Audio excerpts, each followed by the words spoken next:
Hello, everybody. It's me, Ross, and welcome to another edition of the Monday Recap. I'm joined, as ever, by good old Liam as we round up the weekend's action and look forward to the week ahead. Neil is the scoreline for Town. Another goalless draw on the weekend against Sholton. A point at the Valley. 4 goalless draws in 6 games, Liam. We haven't scored in 7 hours of football, over 7 hours of football. Before we get into that, we won't mention the Super League situation, the big talking point over the weekend. That is a long conversation, and that is just a disgrace. But we won't go into that. We'll go into a lovely goalless draw against Charlton. Your quick snap verdict on another point and a clean sheet for Town. Well, I'll be honest with you. This is the first game that I've missed in probably a number of weeks. One, I was at my cricket club. So there you go, Mark Heath. It is a proper sport. And it was lovely, absolutely lovely. Lovely day to be out and watching a bit of cricket, which I think was far better than probably watching that for 90 minutes and wasting my time. I haven't heard many particularly great things about it, apart from we had 2 shots on target, which sounds like an improvement. So yeah, that's pretty much all I can say. Is it's probably in isolation a good point against a team who are in good form and are around the playoffs. But in the general big picture, it's, as you said, it's another 0-0 draw. It's now, 7 hours since we last scored a goal or something crazy like that. And yeah, in this run-in that we were hoping would really help our chances of playoff, it's absolutely it's not happening, is it? So at the end of the day, I'm kind of just done with it until the summer and we get the reset. So yeah, same old. Yeah, I think a lot of us, we've already said as much as we can. We've lost words now because we're just repeating ourselves. As we said, we are a broken record. Some talking points from the game, though. KVY played 90 minutes. Norwood got injured again. Luke Chambers got dropped, the captain. And that is the talking point up next for us, is talk about Luke Chambers, his future. He's out of contract. Over to you, Liam. Your thoughts on him? Do you reckon he will get another deal? Do you think he'll be more of a squad player? Or is it his time to go? He's been at the club for 9 years now. I mean, he is the Marmite, isn't he? He is the Marmite of the club. You either love him or you hate him. It's one of those. And I don't hate him, but I don't particularly think he's a good footballer. I haven't thought that since I started watching. I think he does certain things well, but generally I don't think as a footballer he's particularly that good at passing the ball, that good at controlling the ball, and that good at anticipating the ball. Quite a few times that I've seen. A lot of his mistakes that he's made in the last few years have come from a lack of anticipation to get in the right and positional sense to get into the right position, and the ball he's either been too late or too quick, and the ball has bounced before he can get his body behind it, and it's gone over him a few times. And I remember a game back in the championship season near the end of it where he just let a ball. He got too exuberant, ran towards the ball, and the ball beat him, bounced over his head, and suddenly he was floundering back while the guy who was in behind him that he didn't even know was there was in on goal. And lucky that whoever his partner was that day got him out of trouble. But we've seen it in other times against Sunderland. His mistake got trampled on and Sunderland got a point in a game that probably Town deserved to win. So but at the end of the day, I think the only thing you would keep him for is the captaincy and leadership. But does he show that real leadership? Is that something that you can properly hear in the stadium? You guys that have the luxury of being in Portman Road every couple of weeks, can you hear him really? I mean, captains can do things in different ways, but and show leadership in different ways. It doesn't have to be just barking. But does he strike you as the person who shows that leadership? If he's not the greatest footballer and he's playing in League One, so he isn't going to be the greatest footballer, then what other things can he bring to the table? I mean, I've heard people say it might be a good thing for him, for Cook to put him onto his backroom team and bring him in as like a coach, because he knows the club. But my argument here would be that maybe not through any fault of his own, because I still firmly believe that Marcus Evans, regardless of what you say about him keeping the club going and paying the bills, Marcus Evans didn't invest in the club in the right areas of the club, and everything declined for a long time.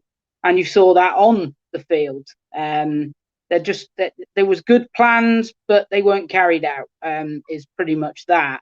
So you can't blame Chambers for that, but Chambers has been there throughout the whole entire time of it. And I just think that if you're going to keep Chambers on because of this, he knows the club. Well, for me, he knows the club what it was. Whereas this summer, we're going to have a complete hard reset. We're going to have a massive clear out. The Americans have got lots of stuff that they're probably going to be cooking on behind the scenes in terms of all sorts of stuff, from the stadium to the training ground, not just the first team. And there's going to be, I'm hoping, some real kind of momentum and excitement around the club that things are going to be invested properly this time. And I just don't think at 35 that as a player he's going to add much.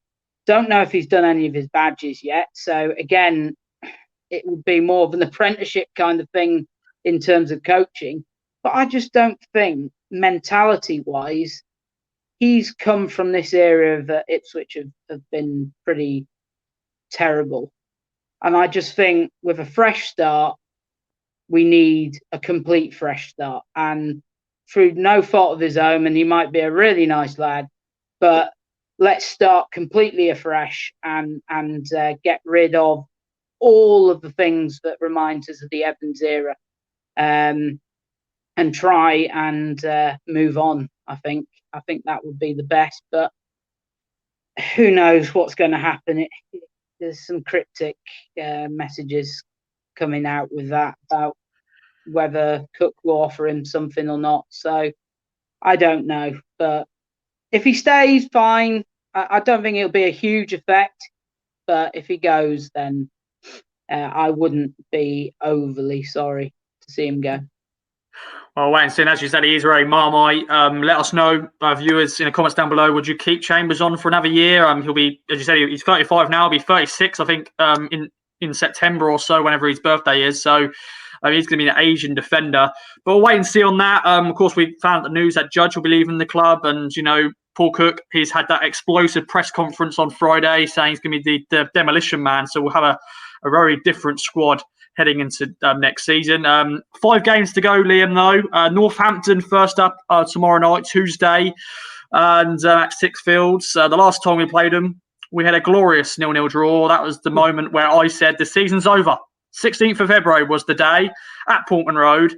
I just want us to score a goal, please. It's been 7 hours. Do you think we can score? We've got Northampton, then we've got Wimbledon on Saturday, who are in a fantastic form, of course, after beating us 3-0. They went on to win 4-1 on the weekend, so they're doing really well at the moment. So your thoughts going into Northampton on Tuesday night? Can we score, and can we get something out of Northampton, who are fighting for their lives? They're trying to stay in League One. I think I think you're asking the slight wrong question there. Can we score? Yes, we can. Will we score? That's the question, I think, because we should be able to score against the likes of Northampton, regardless of our struggles. We should be able to score against them. We should be able to score against most of the teams at the bottom end of the table. But it's those teams at the bottom end of the table that have a worse goal scoring record than we do. So you can't see anything other than for 0-0s. But as I said to you just off air before where we started, I mean, it may just play into Town's hands tomorrow night against Northampton. That, let's be honest, right? We still do have playoffs. Some really weird way of how this is working out, but we still have playoffs still alive. And yes, that's big for us, but none of us are going to anticipate we're going to make the playoffs when we come off the field against MK Dons on the last day of the season. So none of us are going to think that at this present moment. Whereas Northampton tonight, as you say, make a good point that they've got a few less games than everybody else. And so those few less games mean now they're almost in a territory where every game now they have to win just to stay in the division. So for them, the need is greater. It is much greater. And that might play into our hands a bit, because then we might be able to find a bit more space, because they will at some stage probably have to go a bit more attacking and leave space at the back to get a goal. So so it might play into our hands. But I mean, the game at Portman Road wasn't exactly anything to go by, but things have changed since then. A lot of things have changed since then. Can't score. Well, yeah, a lot of things, but things have. Well, yeah. Now I say it, I sound really stupid now because they haven't really changed, have they?